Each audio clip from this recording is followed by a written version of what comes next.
नमस्कार, आप देख रहे हैं दर्श न्यूज। मैं हूं आपके साथ रितेश शर्मा। बिहार में आज शाम 4 बजे मंत्रिमंडल विस्तार की संभावना है।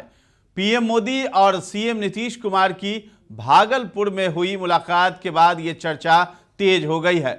2025 के विधानसभा चुनाव को देखते हुए ये विस्तार बजट सत्र से पहले ही होने की उम्मीद जताई जा रही थी। इसमें बीजेपी को 5 और जदयू को 1 मंत्री पद दिया जा सकता है। सूत्रों के हवाले से यह खबर आई है। तो वर्तमान में बिहार मंत्रिमंडल में मुख्यमंत्री और उप मुख्यमंत्री समेत 30 मंत्री हैं। बीजेपी के 16 मंत्री हैं, जिनमें 2 डिप्टी सीएम शामिल हैं। जदयू से 13 मंत्री हैं, जिनमें मुख्यमंत्री नीतीश कुमार भी शामिल हैं। 1 मंत्री हम से और 1 निर्दलीय विधायक भी मंत्री हैं। संख्या बल के हिसाब से कुल 36 मंत्री हो सकते हैं। इसका मतलब है कि अभी 6 पद जो हैं खाली बताए जा रहे हैं।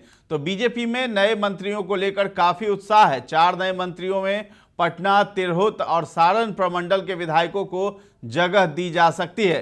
तिरहुत पर बीजेपी की खास नजर है। 2020 के विधानसभा चुनाव में तिरहुत की 39 सीटों में से बीजेपी ने 26 और जदयू ने 6 सीटें जीती थी। सारण की 24 सीटों में बीजेपी ने 7 और जदयू ने 2 सीटें जीती थी। और पटना की 24 सीटों में बीजेपी ने 8 और जदयू ने 5 सीटें जीती थी। इस बीच बिहार सरकार के भूमि सुधार और राजस्व मंत्री दिलीप जायसवाल ने इस्तीफा भी दे दिया है। नीतीश मंत्रिमंडल विस्तार से पहले उन्होंने अपना पद छोड़ दिया है। हालांकि वो बीजेपी के प्रदेश अध्यक्ष बने रहेंगे। इसके साथ ही बीजेपी के नए मंत्रियों के नामों पर चर्चा भी शुरू हो गई है। सबसे पहले चर्चा में राज्य के राजस्व मंत्री डॉक्टर दिलीप जायसवाल, जिन्होंने अभी इस्तीफा दे दिया है, उनके बदले कोई वैश्य ही मंत्री बनेगा। इसके अलावा बीजेपी सवर्णों पर विशेष ध्यान देगी।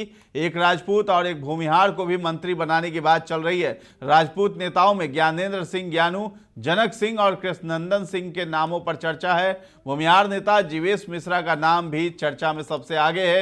अगर एमएलसी में से किसी को मंत्री बनाया जाता है तो अनिल शर्मा का नाम भी आगे चल रहा है। दलित नेताओं में कविता पासवान और लखिंदर पासवान के नामों पर विचार हो रहा है। वहीं जदयू से किन 2 विधायकों को मंत्री बनाया जाएगा, इस पर अभी सस्पेंस बना हुआ है। नीतीश कुमार इस बारे में अंतिम फैसला लेंगे। माना जा रहा है कि जातीय और क्षेत्रीय संतुलन को ध्यान में रखते हुए नए मंत्रियों का चयन किया जाएगा। फिलहाल कैबिनेट विस्तार को लेकर एस सिद्धार्थ लेटर देने राजभवन पहुंचे हैं। इसके साथ ही सीएम नीतीश की मुलाकात सम्राट चौधरी से भी हुई है। सम्राट चौधरी सीएम आवास पर आज पहुंचे थे और उसके बाद वो थोड़ी ही देर बाद जो है सीएम आवास से बाहर निकले, लेकिन मीडिया से उनकी बातचीत नहीं हुई है। और बताया यह भी जा रहा है कि सम्राट चौधरी के आवास पर ही एक बैठक होनी है, जिसके बाद आज शाम 4 बजे कैबिनेट विस्तार पर मुहर लग सकती है। तो फिलहाल इस खबर में इतना ही है। दर्श न्यूज के साथ बने रहें और अभी तक हमारे चैनल को आपने सब्सक्राइब नहीं किया है तो जरूर कर लें। धन्यवाद।